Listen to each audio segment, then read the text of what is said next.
좋은 아침입니다. 아침의 하나 뉴스 종합 비타민 아침의 매일경제 김은미입니다. 오늘의 일면 같이 들어가 보실까요? 매일경제입니다. 서울 승부처 영대 야 사다. 이게 뭐냐? 매일경제와 MBN이 총선 여론조사 4곳만 콕 집어서 해봤습니다. 바로 이 지역인데요. 서울 종로, 중성동갑, 영등 보갑, 마포울 요 4곳만 콕 집어서 한번 조사를 돌려봤습니다. 그랬더니 지금 보시는 것처럼 최재형 38, 박상원 44, 윤희숙 34, 전현희 43, 김영주 35, 최현일 50, 함은경 35, 정청래 47입니다. 네. 지금 이 오차 범위가 플러스 마이너스 4.4%포인트예요. 그러니까 8.8%포인트가 넘어야 유의미하다라고 볼 수 있는 건데 서울 종로의 경우는 오차 범위 내에서 박상원 후보의 이 수치가 좀 더 크게 나왔죠. 나머지는 오차 범위 밖으로 뭐 미세하고 크고의 차이는 있을 수 있겠습니다만 오차 범위 밖으로 이 야당이 더 앞서더라. 그러다 보니까 0대 4 아니냐라는 겁니다. 네. 근데 지금 이거는 매일경제와 MBN이 서울의 4곳만 한번 해본 거죠. 그럼 각 당에서는 서울 판세 어떻게 보느냐? 다음 보겠습니다. 동아일보입니다. 국힘 10곳 우세, 민주 32곳 우세. 네. 서울의 의석이 48개입니다. 48개 중에서 국힘은 10개, 민주는 32개가 우리가 이길 것 같다라고 얘기를 하고 있습니다. 4년 전에 어땠느냐? 4년 전 총선 때는 민주당이 41곳을 이겼어요. 근데 이때는 48석이 아니라 49석 중에서 41곳을 이겼던 거죠. 그런데 지금은 한 석이 줄어든 상태입니다. 줄어든 상태에서도 역시나 뭐 거의 지금 서로 예상하는 우세 지역만 따졌을 때 3배가 넘는 그런 상황이다라는 겁니다. 네. 지금 국민의힘 뭔가 좀 위태위태하다 서울에서 요 얘기가 나올 수 있어 보이는 그런 부분입니다. 다음 기사 볼까요? 국민일보입니다. 돌아온 이 조사하라. 여일각선 사퇴하라. 네. 여기서 얘기하는 돌아온 이 이종섭 호주 대사입니다. 어제 저희 시간에 사실 새벽에 온다 그랬는데 아직 안 들어왔어요 하다가 속보로 전해드렸었던 게 잠시 뒤에 저희 방송 끝나고 9시 50분에 인천공항 도착한다고 합니다 라고 말씀을 드렸습니다. 실제로 지금 보시는 것처럼 이 공항 통해서 이종섭 대사 들어왔습니다. 네, 25일 있을 공관장 회의에 참석하기 위해서 조금 일찍 들어온 거죠. 근데 어제 기자들이 사퇴하시는 겁니까? 라고 물었을 때 대답을 딱히 하지 않았습니다. 그러면서 사실상 총선 때까지도 대사 업무를 위해서 뭔가 머무를 예정이다라는 취지의 얘기를 했거든요. 실제로 여당 일각에서 사퇴하라는 얘기가 있다고 해도 사퇴까지 이어질지는 귀국 후에 여론이 관건이 아닌가 하는 생각이 좀 드네요. 다음 기사 보겠습니다. 한국일보입니다. 아동 성폭행범 변호 2차 가해. 조수진 논란 끝에 자진 사퇴입니다. 네.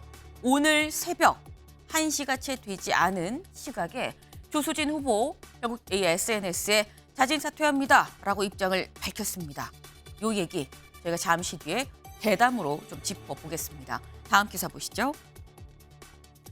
내주 면허 정지, 외래 축소. 네, 강대 강이다라는 얘기입니다.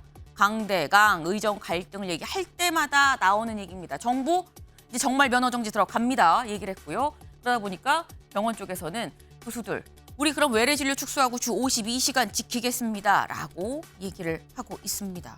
네. 이런 강대강인 상황에서 다음 기사 보시죠. 중앙일보입니다. 제주대 수능 안 보는 의대 전형 도입. 네. 지금 제주대는 기존의 정원이 40명이었었습니다. 그런데 이번에 정부가 2,000명으로 증원합니다라고 얘기를 하면서 이 받은 게 100명입니다. 40명에서 100명으로 의대 정원이 늘어난 제주대. 이 제주대 총장이 뭐라고 얘기를 했느냐. 지역인재 전형을 늘리고 그 지역인재 전형의 최대 절반은 무수능으로 뽑겠다라고 얘기를 했습니다. 네. 수능을 안 보고 의대생을 뽑을 수가 있을까라는 일단 생각이 들긴 합니다만 궁극적으로는 어떻게 뽑느냐가 관건이 될 수 있겠죠. 무수능 의대 입학 초미의 관심이 쏠리지 않을까 하는 생각이 드네요.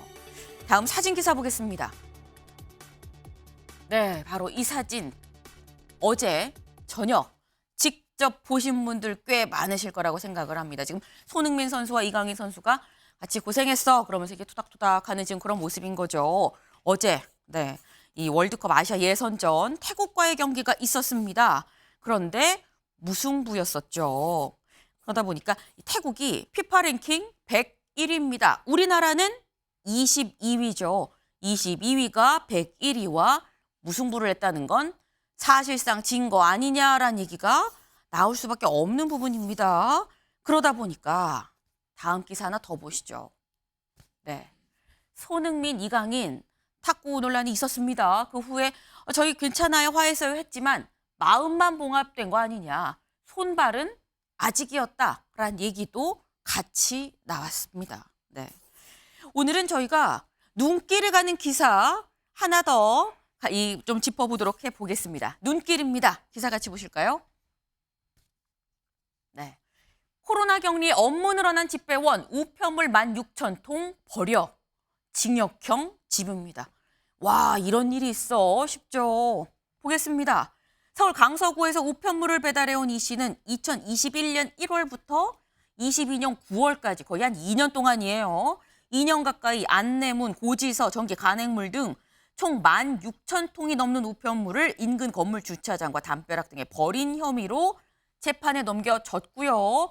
그리고 징역형인 집행유예가 선고가 됐습니다. 네, 사실 코로나 기간에 집배원분들 업무 굉장히 많이 늘었습니다. 근데 업무가 늘어났다고 2년 동안 집배원이 우편물을 16,000통을 버려왔다는 게 납득이 되진 않죠. 네, 오늘의 눈길 가는 기사였습니다.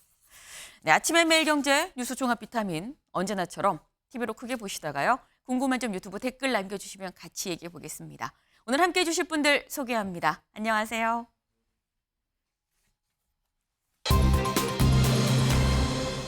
네, 첫 번째 키워드 다시 박용진입니다. 박용진 의원을 얘기하는 것 같아요. 보겠습니다. 아동 성폭행범 변호 2차 가해 조수진 논란 끝에 자진 사퇴입니다. 네, 앞서 저희가 일면에서 살짝 소개를 해드렸습니다. 조수진 후보 어젯밤 12시 46분, 어젯밤이 아니죠. 오늘 새벽입니다. 정확히는 오늘 새벽 0시 46분에 SNS에 이런 글을 올렸습니다. 후보직을 사퇴한다. 변호사로서 의뢰인을 위해 최선을 다했다. 국회의원이 되면 똑같은 자세로 오로지 강북구 주민과 국민을 위해서 할 수 있는 모든 일을 다 하려고 했다. 그러나 국민께서 바라는 눈높이와는 좀 달랐던 것 같다라고 얘기를 하면서 제가 완주하면 선거 기간 이 논란이 계속될 것이고 때문에 더 이상 당에 대한 공격을 멈춰 주십시오. 제가 내려오겠습니다. 짧은 시간 유례 없는 압도적인 지지로 성원해 주셔서 감사하다라는 글을 올렸습니다. 후보직을 사퇴합니다라고 지금 얘기를 했어요. 최창렬 교수님, 자진 사퇴 예상하셨습니까? 전 예상 못했어요. 네. 끝까지 갈 줄 알았습니다. 왜냐하면 후보 등록도 이제 오늘이고, 그쵸. 시간도 얼마 없고, 그냥 이제 이재명 대표도 이제 국민의 판단에 맡기겠다 이런 얘기를 했기 때문에 그냥 가겠구나. 네. 근데 가는데 어쨌든 강북 의뢰 선거 결과와 관계없이 인접 지역, 거의 강북 의뢰 인접한 데는 사실 민주당이 좀 유리한 지역이긴 해요. 근데 꼭 그 지역 아니더라도 네. 서울이라든지 수도권에 영향을 좀 주겠구나. 그러니까 민주당에게 좀 안 좋은 영향, 악재가 될 수 있겠다는 생각을 했었는데 조 후보가 사퇴라고는 전혀 예상 못했습니다. 그럼 이 조 후보가 나오면서 이게 민주당 악재가 될 것 같은데 지금 사퇴했다, 예상 바뀌었다 말씀하시는 건 뭔가 민주당의 악재는 사라졌다라는 취지로 지금 이해가 됩니다. 근데 왜 악재로 판단을 하셨느냐? 논란이 좀 있었죠. 어떤 논란들이었는지 좀 보겠습니다. 네, 가장 처음 얘기가 나왔던 게 이거죠. 초등학생 여아를 성폭행한 태권도 관장을 변호하는 과정에서 피고인이 아니라 아이의 아버지한테 성폭행을 당했을 수도 있었던 거 아니겠느냐라고 주장을 했었다는 겁니다. 네. 또 뭐 다른 여성 환자 성추행한 한의사를 변호하면서 이거는 성추행을 당한 피해자의 모습으로 좀 보기 어렵다. 또 다른 이 비슷한 사건에선 음주로 인한 심신미약 아니겠느냐라고 주장을 했었다는 거예요. 그러면서 블로그의 홍보를 강간 통념을 좀 활용해라. 증거가 없으면 무고를 입증하기가 쉽다라고 얘기를 하면서 이걸 이제 홍보의 어떤 방편으로 올렸다라는 거. 사실 최근에 저희가 다뤘던 뭐 요런 게 좀 있었습니다. 금배지 주었다더라라는 이 발언 논란. 이건 사실 본인이 한 얘기까지는 아니고 유시민 전 이사장이 얘기한 거를 전하면서 조변은 길에서 배지 주었다고 반농담 하셨어요라고 얘기를 하는 게 이제 입 밖으로 정말 그 얘기를 하면 어떡하냐라고 얘기해서 논란이 됐다라는 얘기를 했었습니다. 그러니까 이런 논란들 끝에 결국 본인이 자진 사퇴했다라는 건데 지금 마지막 거 빼고 위에서부터 네 개는 다 이제 뭔가 성범죄 관련한 변호 때문에 빚어진 일입니다. 근데 이게 윤영걸 대표님. 네. 사실 이게 어떻게 보세요? 이런 부분들. 첫 번째 거는 좀 더 과한 거 아니야 싶지만 또 한편으로는 이거 성추행 피해자 모습으로 보기 어려운 거 아닙니까? 심신미약 산패입니다. 이런 거 얘기하는 건 아니 그럼 제 주변에 또 민주당 지지하는 분은 변호사인데 그럼 사건을 가려서 봤냐 뭐 이렇게 얘기하는 분도 있긴 있더라고요. 근데 변호사가 뭐 사형수도 변호하고 아주 나쁜 사람들도 변호는 다 하는 게 변호사예요. 네. 하지만은 조수진 변호사가 인권 변호사라는 걸로 본인이 활동을 해왔는데 변호한 내용을 보니까 아주 악성이잖아요. 피해 여성들의 인권을 제2차 가해로 무시하는 거잖아요. 초등학교 여학생 성폭행한 태권도 관장을 변호하면서 피해 여성이 성병이 있는데 그게 친아버지한테 옮겨줄 수 있다. 그리고 또 성추행 한의사를 변호하면서는 성추행 피해자 다움이 없다. 피해자로서 다움이 없다. 바로 왜 신고 안 하고 좀 시간을 뒀냐. 피해자답지 않다. 뭐 이런 얘기 또 강간통념. 강간통념이라는 건 뭐예요? 굉장히 나쁜 말이거든요. 강간 피해자 여성이 생각이 있었다. 이게 강간통념이라는 건데 저런 식으로 어떻게 보면은 그 변호를 한다기보다도 좀 제2차 가해, 좀 악성 변호, 그 피해자들한테 또 한번 고통을 주는 저런 변호를 한 변호사한테 그동안에 인권 변호사라고 그래서 민주당이 이번에 벼락공천했잖아요. 25.4점이나 줬잖아요. 그러니까 25%? 그동안에 네. 민주당이 박원순, 오거돈, 안희정, 뭐 또 성추행, 성폭력 관련해서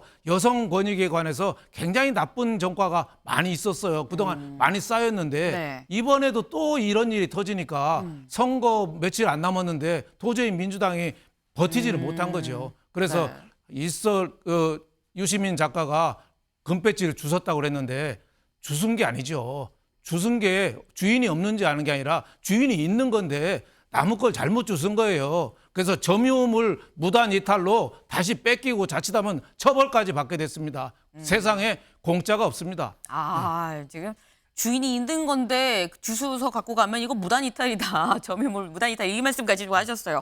그러니까 지금 다른 게 문제가 아니라 인권 변호사임을 내세우고서 이렇게 변호하면 안 되는 거 아니냐. 지금 그게 포인트다라고 말씀을 하셨어요. 근데 이재명 대표도 변호사죠. 이재명 대표는 어떤 생각인지 들어보시죠. 국민들께서 판단하실 겁니다. 그리고 국민의힘 후보들 지금 해결한 후보 많지 않습니까? 부동산 투기꾼 입도 히로부미는 잘 키운 훌륭한 인재다 이런 식의 생각을 가지고 있는 혹시 권력을 맡기면 도대체 입으로 하는 말인지 어디로 하는 말인지 알 수 없는 그런 후보에 더 많이 관심 가져주시기 부탁드립니다. 네, 이재명 대표. 사실 국민의힘에 더 문제인 사람 많다. 해괴한 후보도 많지 않냐. 그런 후보에 관심 가져달라라고 얘기를 했어요. 성재준 의원님. 국민의힘에 해괴한 후보 누구 있습니까? 글쎄요, 이재명 대표 본인한테 한번 제가 여쭤봐야 될 것 같은데 네. 그래서 이재명 대표가 야당 대표로서 어떤 뭐 여당 지금 후보들에 대해서 해괴하다라고 하는 표현을 쓴 어떤 그런 또 상황 계시나라고 하는 또 질문도 듭니다. 아까 전에 이제 쭉 얘기가 나왔던 것처럼 이제 조수진 뭐 변호사 같은 경우는 결국에 사퇴하기로 지금 한 것 같은데 문제의 본질은 그건 거죠. 애당초 그 조수진 후보 자체가 어떤 그 자질을 갖추고 능력이 있어가지고 저 자리에 올라갔다라는 그거보다도 박용진 후보 특정 후보를 좀 떨어뜨리고 그 자리를 채우기 위한 사람으로서 조수진이 들어갔던 거 아니냐. 이게 이제 문제의 본질인 거 아니겠습니까? 그래서 아까 이제 얘기를 해주셨던 것처럼 뭐 박용진 후보 같은 경우는 30% 감산을 받고 조수진 후보 같은 경우 또 여성으로서 25% 가산까지 받았었는데 지금 이제 변호했던 내용을 쭉 우리가 보고 있으면은 과연 저분이 여성이라고 하는 타이틀로 가산점을 받을 만한 사람인가라고 하는 질문도 들어요. 어떻게 보면 여성에 대해서 피해 여성에 대해 가지고 2차 가해를 하는 변호인으로서 아마 재판에서 저런 얘기를 했기 때문에 때문에 뭐 사법 처리를 안 받는 것뿐인 것이지 네. 일상 저희가 뭐 얘기를 하면서 저런 얘기하면 아마 명예훼손으로 처벌받을 수도 있을 겁니다. 그러니까 저런 분이 어떻게 해가지고 저 자리에 올라갔을까라고 하는 민주당의 공천 시스템 자체에 대해 가지고 이재명 대표가 조금이라도 국민 눈높이에 맞는 생각을 하신다라고 한다면 국민의힘 후보에 대해서 해괴하다라는 얘기보다도 민주당의 공천 시스템이 해괴하다라고 얘기하셔야 될 것 같습니다. 네, 지금 조수진 후보가 여성 가산점을 받았는데 이게 논란이 되는 것도 상충되는 부분 아니겠느냐라는 말씀을 하셨어요. 다음 기사 볼까요? 과거 성범죄자 변호 조수진 법조계조차 폐륜적 변론. 네, 이게 무슨 얘기인지 좀 보겠습니다. 성범죄 변론 경험이 많은 한 변호사는 폐륜적인 변론에 가깝다며 법정에 피해자가 있었다면 그렇게 주장할 수 있었을지 의문이라고 지적했다. 한 판사도 상당히 부적절한 변론이고 그런 주장이 나오면 대부분 재판장이 제지한다라고 말했다. 이게 뭐에 관련된 거냐면 그 초등학생을 성폭행한 태권도 관장 사건을 지금 얘기를 한 겁니다. 태권도 관장이 아니라 사실 이 아이의 아버지한테 성폭행 당했을 수도 있는 거 아닙니까? 라고 주장을 한 거에 대해서 이거는 좀 과한 거 아닙니까? 라고 지금 얘기가 법조계에서도 나온다라는 거예요. 조연산 변호사님. 또 저희 지금 네 분 중에 유일한 변호사세요. 네. 어떻게 보십니까? 이번 사건을 보면서 저 스스로도 좀 과거의 그 변호 네. 경력을 좀 돌아보게 되는데요. 사실 변호사는 어떠한 분들도 변호를 할 수밖에 없는 그러한 사정이 있습니다. 네. 강력 범죄자라도 변호를 받을 권리가 있는 것이고요. 변호사는 최선을 다해서 변호를 해야겠죠. 조수진 변호사의 경우에도 아마 그러한 관점에서 이 사건에 굉장히 몰입하여 피고인에게 굉장히 유리한 전략을 구사를 했던 것으로 보여지는데 그렇다고 하더라도 그러한 식의 변론 방식은 국민의 눈높이에는 맞지 않는 것이었고 사실상 그렇게 무리한 주장을 할 필요가 있었나 싶을 정도이기도 합니다. 결과적으로 조수진 변호사가 스스로 물러난 것은 당을 위해서도 큰 희생을 해주신 것으로 보여지고요. 아마 당의 부담을 덜게 되었으니 이제 공천 과정이 다시 한번 남아있는데요. 그 부분 당에서 조금 더 심도 깊게 논의를 해서 결정을 해줬으면 좋겠습니다. 지금 약간 좀 말씀을 들어보면 조수진 후보가 오히려 자진 사퇴함으로써 약간 오히려 민주당한테 좀 숨통을 좀 틔워줬다라는 그런 취지로 말씀을 하신 걸로 좀 이해가 됩니다. 근데 한동훈 위원장이 사실 조수진 후보에 대해서 이렇게 얘기를 했었어요. 들어보고 오실까요? 이재명 대표가 자기 조카가 잔인하게 자기 사귀던 사람의 가족을 죽였던 사안에 대해서 데이트 폭력이라고 말하고 그걸 변호했던 사람입니다. 그러니까 저 사람들의 생각은 이분 조수진 씨 하나가 특이한 게 아니라 이런 생각을 가지고 있는 사람들인 겁니다. 우리가 이런 사람들에게 져서 되겠습니까?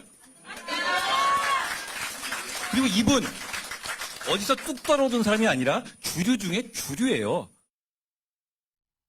네, 한동훈 위원장 바로 또 공격에 나섰습니다. 근데 지금 이걸 보면 조연산 변호사님, 지금 이재명 대표랑 같이 엮이는 상황이다 보니까 조수진 후보가 버틸래야 버티기 쉽지 않았던 거 아니냐라는 얘기도 나옵니다. 저는 그 이재명 당대표와 조수진 변호사의 사정은 조금 다른 게 아닌가 싶습니다. 이재명 당대표의 그 사건의 경우에는 그 이재명 대표가 맡고 싶어서 맡았다기보다는 가족분 아니었습니까? 제가 알기로는 친조카 사건으로 알고 있는데 네. 친조카이다 보니까 그 누구도 변호를 하지 않으려 했고 이재명 당대표 입장에서 어쩔 수 없이 부득이하게 가족 관계다 보니까 이 사건을 맡았던 사안이고요. 조수진 변호사는 사실은 변호사로서 모든 사건을 수임을 했고 적극적으로 이것을 뭐 일종의 광고로 활용했다라는 그런 비판의 여지가 있지 않겠습니까? 그런 지적은 조금씩 다른 부분이 아닌가 싶고요. 그리고 지금 조수진 변호사의 경우에 제가 조금 더 설명을 좀 드리면 네. 조수진 변호사가 물론 그렇게 변호를 한 것이 잘못은 있긴 하지만 네. 조수진 변호사가 지금까지 걸어왔던 길 자체가 부정되는 건 좀 온당치 않지 않나 싶습니다. 조수진 변호사는 민변에서 사무총장 역할도 했었고요. 네. 관련해서 많은 활동들을 지금까지 꾸준히 해왔습니다. 그 모든 것들이 이번 사건 하나로 모든 것들이 과거가 부정된다는 것, 그 부분은 조수진 변호사 개인 입장에서 굉장히 안타까운 부분일 수 있는 것이고요. 그렇다고 하더라도 스스로 공천장을 내려놓았기 때문에 당에 대한 부담을 최소화시켰고 당 입장에서는 지금의 어떻게 보면 부정적인 인식과 그런 이미지를 최소화시킬 수 있는 기회를 잡지 않았나 싶습니다. 지금 이재명 대표랑 조수진 후보랑 같이 엮는 건 좀 다른 케이스다라고 말씀을 하셨어요. 그리고 조수진 후보도 지금 공천장을 결국 반납을 했기 때문에 당의 부담을 덜어주고 인생 전체가 부정당한 이런 과도한 평가까지는 받을 게 아니다라는 말씀을 또 하셨습니다.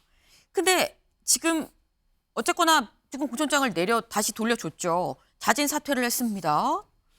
근데 문제는 아까 얘기 중에 잠깐 나왔죠. 총선 후보 등록 시한이 22일 전, 22일, 오늘까지입니다. 오늘은 이제 17, 18일 남은 것 같은데, 이제 오늘 22일까지가 총선 후보 등록 마지막 날이에요, 오늘이. 근데 오늘 새벽에 지금 그만뒀습니다. 결국 오늘 중에 그럼 조수진 후보 말고 누군가를 빨리 넣어야 된다라는 얘기인 건데, 며칠 전에 민주당 심야 최고위에서 어떤 의결을 내렸었느냐. 비상징계, 주요 당직 임명, 복당 등등등 이러한 부분들 총선 때까지 최고위의 이 권한을 이재명 대표한테 일괄 위임하겠다라고 얘기를 또 했었습니다. 여기에 지금 뭐 이런 부분까지 들어가는 거 아니야라는 얘기가 그래서 나오고 있죠. 공이 이재명 대표한테 넘어간 거 아니겠느냐라는 얘기가 나오는 그런 상황입니다. 그럼 여기서 생각나는 사람 저희 키워드에 나왔었죠. 박용진 의원입니다. 박용진 의원 최근 조수진 후보와의 결선에서 패할 걸 예감하고 갔었던 봉하마을에 갔었던 그 모습 같이 보고 오시죠.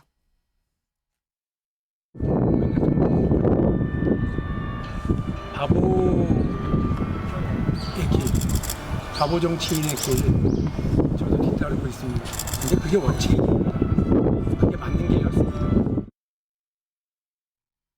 네, 좀 울먹울먹하는 그런 박용진 의원의 모습이었습니다. 그때 한 얘기가 이런 얘기였었어요. 노무현 대통령과 똑같은 마음, 바보의 길, 바보 정치인의 길 저도 뒤따르고 있습니다라고 얘기를 했었습니다.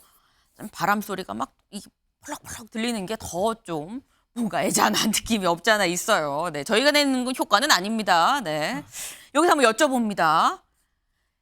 이번에 오랜만에 OX로 한번 여쭤볼게요.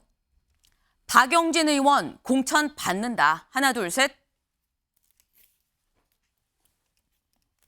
와, 전원 X를 꼽아주셨어요. 전원입니다. 성재준 의원님, 네, X. 이유가 뭘까요? 사실 뭐 애당초 지금 조수진 변호사가 들어왔던 것도 뭐 모든 국민들이 다 동의하실 것 같습니다. 박용진 후보를 뭐 제거하기 위해 가지고 들어왔다라고 생각하고 계실 텐데 지금 시점에서 만약에 이재명 대표가 박용진 후보를 데리고 온다? 뭐 정상적으로 제가 생각해봤을 때 총선 승리가 목적이라고 한다면 들어오는 게 맞겠죠. 근데 이재명 대표가 박용진 후보에 대해서 지금까지 보였던 모습, 애당초 1차 할 때도 30% 감산이 들어갔었고 본선에 들어갔을 때도 마찬가지로 30% 감산이 들어가고 아예 그리고 이제 후보조차도 사실 지금 조수진 이제 그 후보에 대해 가지고 여러 가지 지금 과거가 논란이 되면서 검증이 안 됐다는 게 드러나지 않았습니까? 그러니까 이런 사람까지 데리고 왔던 목적이 뭘까? 25% 거기에다 가산까지 해가지고 완벽하게 박용진 후보를 꺾겠다라는 이재명 대표의 의지가 들어가 있던 거거든요. 그러니까 이 시점에서 만약에 박용진 후보가 다시 돌아오게 된다면은 글쎄요 돌아온다라고 한다면 분명히 강북을 지역에서 민주당이 다시금 좀 바람을 일으킬 수도 있을 거라고 봅니다. 선거 전략으로 봤을 때는 박용진 후보가 오는 게 맞겠습니다만 이재명 대표 입장에서는 박용진 후보가 들어와가지고 정말 여기서 당선이 되게 된다면은 곧 있을 9월달에 전당대회에서 박용진 후보가 진짜로 이재명 대표를 위협할 수 있는 수준까지도 될 거라고 생각할 거거든요. 그렇기 때문에 제가 보기에는 쉽사리 박용진 후보를 받아들이지 못할 거라고 봅니다. 다음 전당대회까지 생각을 하면 더더욱 박용진 의원을 받지 못할 거다라고 말씀을 하셨어요. 똑같은 X긴 합니다만 최창렬 교수님, X인 이유 어떻게 보십니까? 같은 생각, 저도 비슷한 생각이에요. 지금까지 이재명 대표가 박용진 의원을 그렇게 애써 자꾸 배제하려는 게 굳이 그럴 이유가 없을 거 아니에요. 상식적으로 볼 때 말이죠. 여야 모두에게 좋은 평가를 받았고 누구보다도 당내에서도 합리적인 얘기를 했던 의원이기 때문에.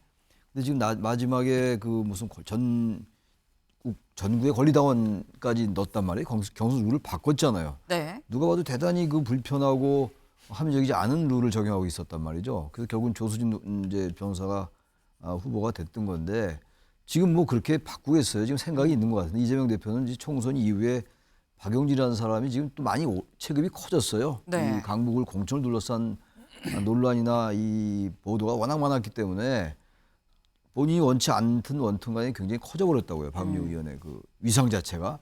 근데 여기서 만약에 박용진 의원이 당선되면은 더욱더 이제 당선 이후에 정말 민주당에서는 이재명과 거의 어깨를 걸 수 있는 후보가 될 수 있기 때문에 그 지난번에도 당권 대권 다 도전했던 사람 아닙니까? 박용진 의원이. 저는 그래서 그렇죠.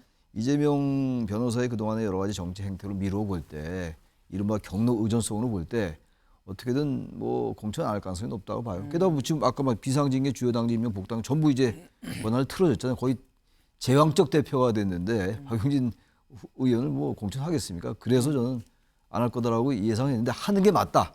당위적으로 하는 게 좋은데 그러나 예측만 하라고 그러니까 제가 예측을 이렇게 한 겁니다. 예. 오여야 되는데 하지만 현실적으로 X일 것 같다. 뭐 그 말씀이에요. 네.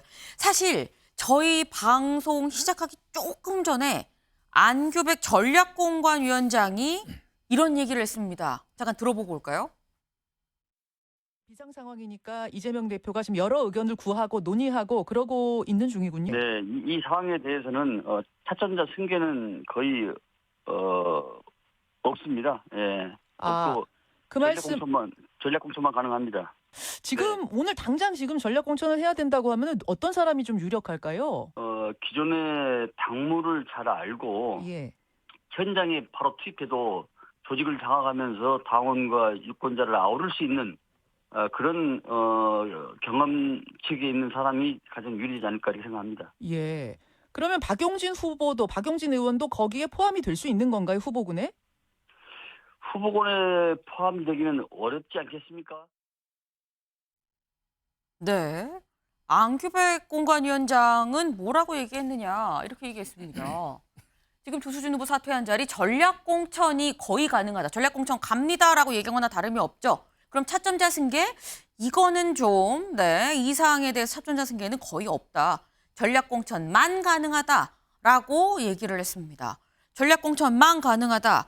그럼 어떤 사람? 기존 당무를 잘 알고 바로 투입이 가능하고 조직을 장악하면서 당원과 유권자를 아우를 수 있는 사람이 유리하지 않을까.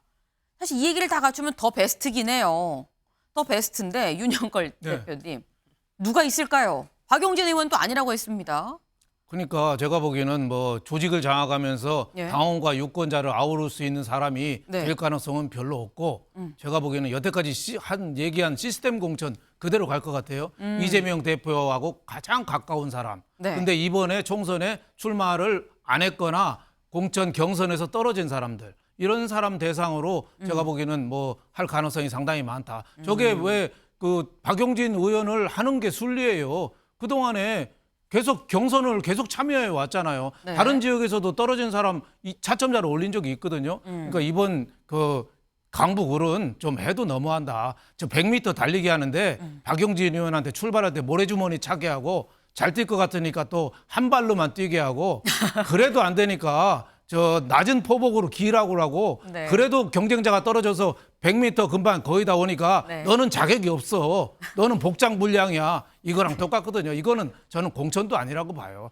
이거를 봐도 이재명 대표의 모질고 저렇게 거칠고 저 시스템을 위장해서 자기 사적인 공천했다는 걸 알 수 있고 지난번에 며칠 전에도 조수진 의원하고 경선 결과 발표할 때 그 박범계 의원이 발표하게 되는데 거기서는 점수를 얘기 안 하고 네. 그 이재명 대표가 점수를 직접 발표했잖아요. 그때 표정 봐요. 거의 조롱 섞인 표정이지.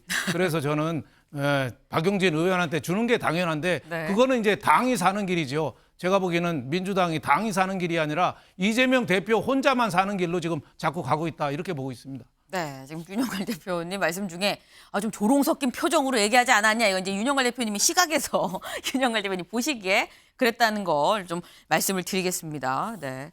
일단 뭐 박용진 의원 아니면 지금 누구를 줄 수 있겠느냐.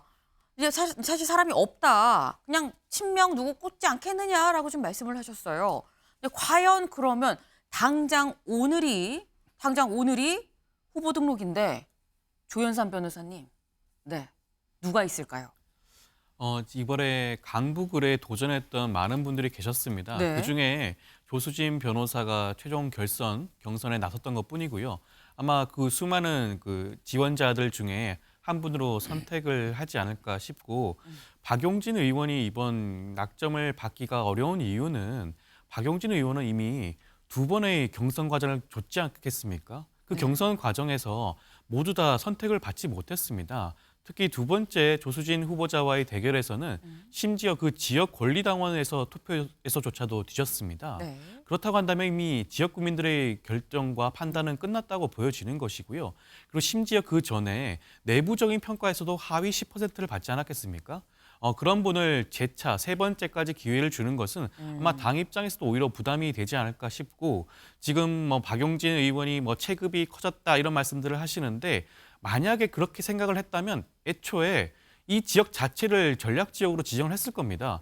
박용진 의원이 아예 경선조차 나오지 않게 막았을 겁니다. 그렇지 않았죠. 두 번이나 경선 기회를 줬습니다. 네. 그렇기 때문에 그 경선 결과 과정에 대해서 혹이라도 이것이 문제가 있지 않냐는 박용진 의원이라든가 일부의 주장에 오히려 부합할 수 있는 결론을 내릴 수 있다. 박용진 의원을 후보자로 추천하게 되면. 그렇기 때문에 당에서는 박용진 의원을 배제하고 네. 그 지역에 지원을 한 수많은 후보들 중에 가장 부합한 자를 선택을 하지 않을까 싶고, 그 결정은 아마 오전 중에 나오지 않을까 싶습니다. 오전 중에 결론이 좀 나올 것 같다. 이 얘기인즉슨 대충 윤곽은 잡혔다라는 얘기로 지금 들립니다. 주목해 봐야 되겠네요.